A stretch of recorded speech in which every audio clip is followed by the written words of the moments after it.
Hey guys, welcome back to another video, and today I'll be counting down the top 15 roller coaster prototypes. But I am not alone, as I am being joined by the one and only SimpliSam.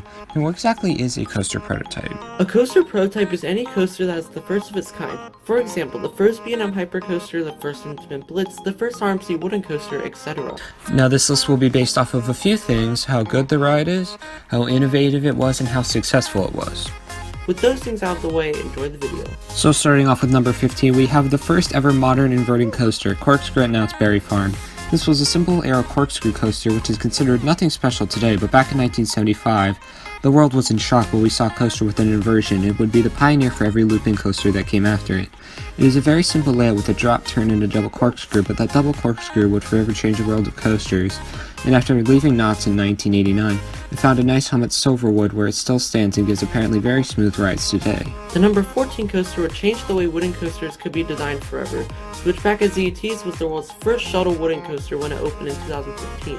Designed by Gravity Group, Switchback only has a 64-foot height and speeds of 41 miles per hour with a very short track length of 1,196 feet, but that near vertical spike proved that building a shuttle wooden coaster is possible, and can make for great compact wooden coasters that still provide an awesome thrilling element that can be appealing for many parks.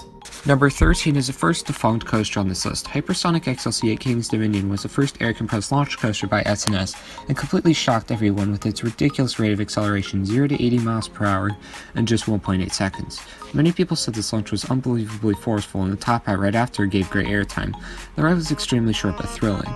S&S was able to change the launch system by essentially taking their shot tower and turning it sideways. Hypersonic was far from reliable though. The problems came from the fact that the park had bought the prototype straight from S&S instead of buying an all-new air launch coaster, and it would close down in 2007 after only 6 years of operation. The same technology, however, would go on to create Dododonpa, the world's fastest accelerating coaster, and Max Force, the fastest accelerating coaster in North America. The world's first ever coaster is coming in at number 12. The Switchback Railway at New York's Coney Island opened in 1884 and was designed and manufactured by American businessman LaMarcus Adda Thompson. The ride was very tame and completely gravity powered. Featuring several shallow drops and a switch track at the top, it went in absolutely astonishing 6 miles per hour and featured no seatbelt or restraint.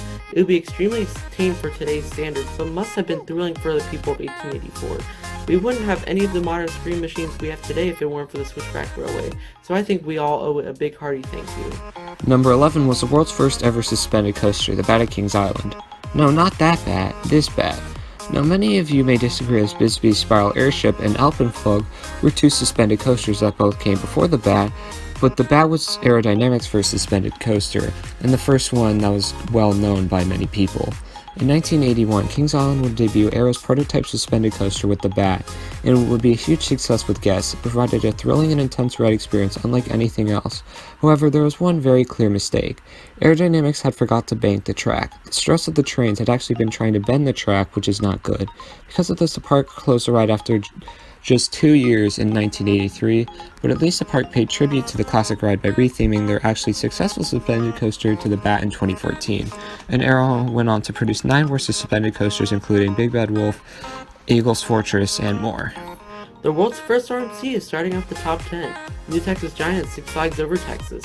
Back in 2010, the small company based out of Ohio had just been fixing up old wooden coasters, but Six Flags had taken a risk asking the small company to convert the Texas Giant wooden coaster into the new Texas Giant Hybrid, creating the first Rocky Mountain construction hybrid coaster. The 2010s were dominated by RMC, with parks asking the company to convert their old wooden coasters into steel coasters, which allowed for smoother ride, steep drops, inversions, and elements unheard of on wooden coasters. RMC would also produce their top track wooden coasters and single rail coasters later on, but we all have to look back to New Texas Giant for the success of RMC.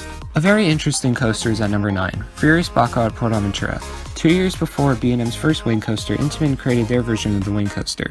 Furious Baco features an 83.9 mile per hour hydraulic launch, which looks very intense. The ride features riders sitting on the side of the track instead of above or below.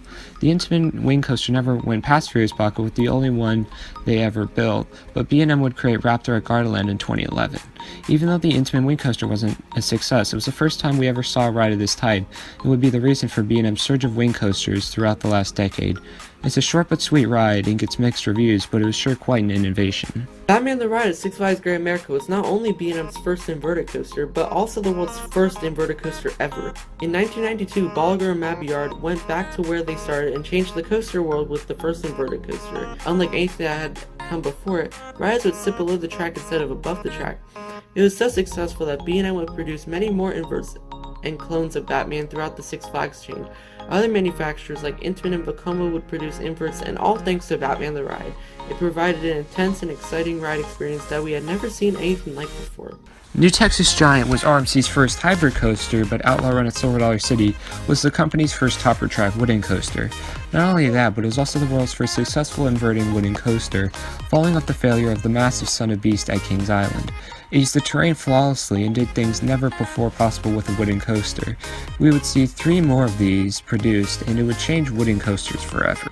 Just like Hypersonic XLC, Accelerator at Knott's Berry Farm completely changed the launch system when it opened in 2002.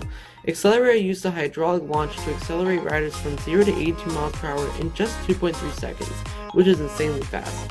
This is the first hydraulic launch coaster in the world and Intamin's first accelerator coaster. Intamin would install 14 more of these, including the world's tallest coaster, King Ducat Six Flags Great Adventure.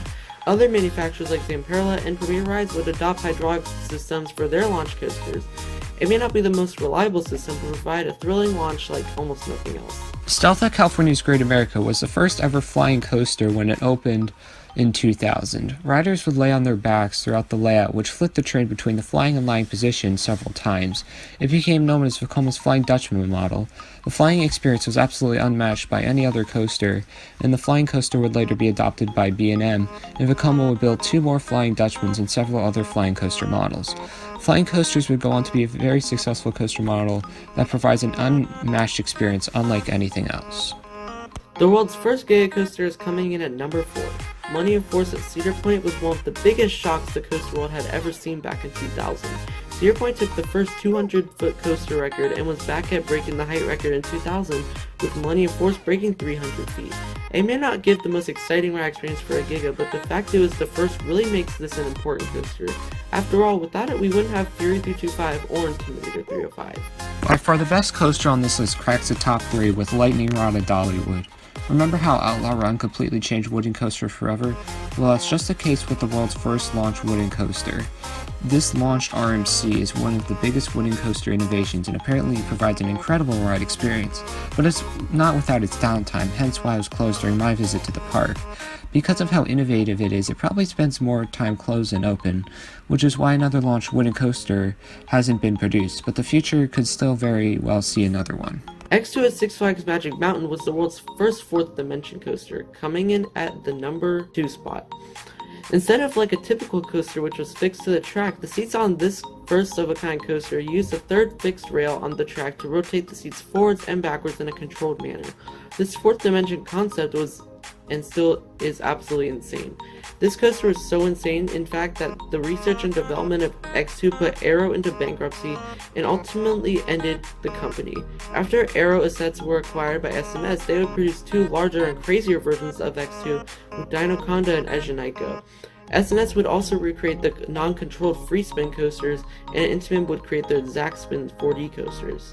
Finally, we've come to the number 1 spot, one of the big daddies of coasters. The world's first hypercoaster, Magnum XL 200, would truly change the coaster world. In 1989, they'd opened up this bad boy as the first ever hypercoaster. With a 205-foot height and 72-mile-per-hour speed, it was the tallest and fastest coaster in the world, beating Great American Scream Machine at Six Flags Great Adventure. It really took the coaster industry by storm, and it still provides a great ride to this day. It may be bumpy, but this coaster really did start the coaster wars, and we need to thank Magnum for that. Honestly, without this, we wouldn't have the insane coasters we have today, including all the Giga coasters and Strata coasters. What an insane addition. Thank you for watching this video, and thank you to Capital Coasters for letting me join in this video. Yeah, no problem, I had a lot of fun, and big shout out to Sam for doing a majority of the editing on this video. I'll leave a link to his channel in the description. Definitely make sure to go subscribe to him. But as always, leave a like on this video, and subscribe for more coaster content coming soon, and I will see you guys next time. Bye.